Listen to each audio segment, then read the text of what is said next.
So this is a multi-fuel or power fridge, propane and electric. First steps are to turn off your propane tank. I'm going to turn off the valve and then start disconnecting stuff. I then unplug from the 120 outlet and all electrical wires. Now I have to say, I'm just completely amazed how much stuff is back here, and it's so much lost real estate. And this is really why we're going to remove this old fridge, to gain more space by putting in a slide out cooler, which, you know, for the most part we're just running off of DC power, or we can plug it in if we go somewhere. So next, disconnect the propane lines.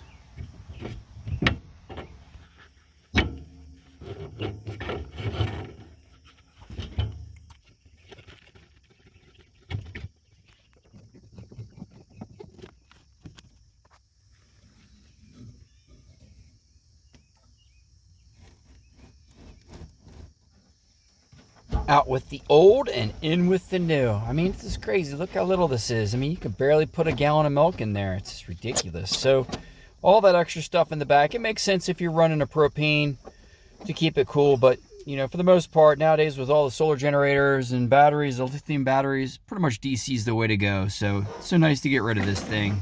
Couldn't be happier. Next, I'm going to go ahead and remove the vent panels and basically seal them up by using the FRP panels. It's almost like a shower style plastic that you can pick up at any home improvement store. Using a T20 bit, which is like a star bit with the impact, or you can use a screwdriver.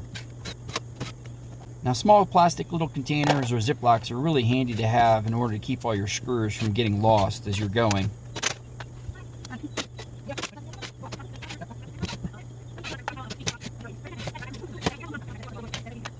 Inside, I found the side panel, which they used as a heat shield at the top, which is pretty wild that they repurposed materials. Next, use your vent as a template. Slide it off the corner so you can mark it off. I was referencing those lines on the edge. Sharpie it and then cut it with scissors. Okay, so we got our panel cut. The scissors seem like they might give a cleaner cut. You could also use the X-Acto blade. We got a little bit of breaking here on the bottom. But by following these lines, which I showed in that last clip, worked out just fine. Then cut the corners. I'm going to put the smooth side in. We're going to use some 3M. It had some padding here, which is basically, back in the day, probably the same thing as this. We're going to put this, so basically 3M tape around here. This stuck to that with the smooth side. And then this will go on the back side here, and then that will just basically get attached right back up to the camper, create a seal.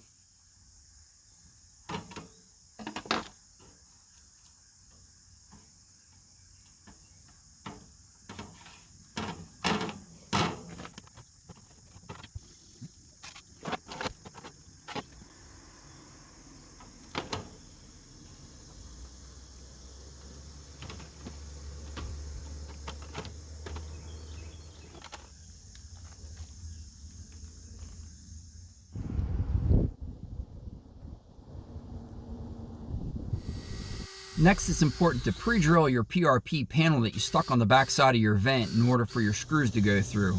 Now, what I'm looking at here is basically I want to take two screws, and I'm pointing out, and basically put them in as like starting points.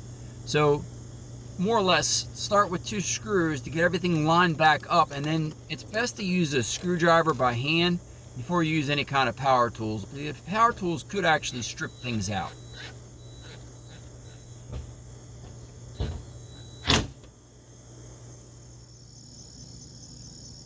Last, it's time to trace out the door for the lower.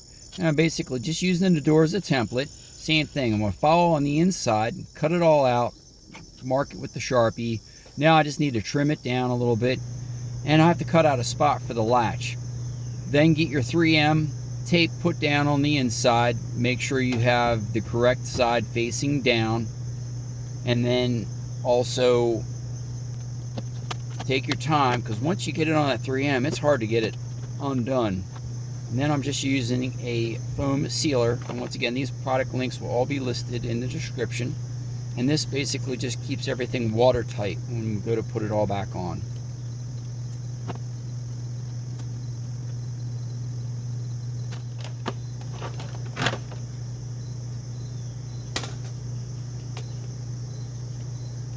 Next, I put 2 small little pieces of weather stripping on the inside, so this keeps the door latched nice and tight and avoids any kind of like rattling as you're going down the road.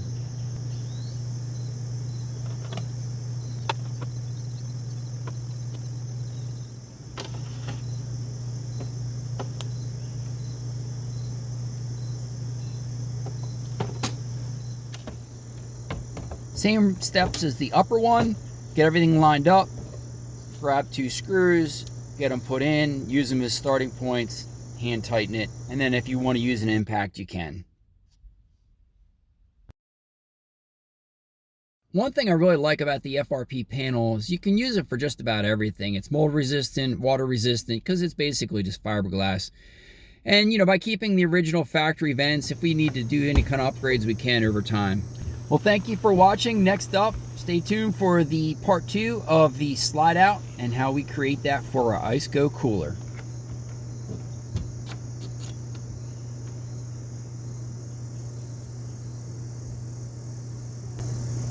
Video. You did.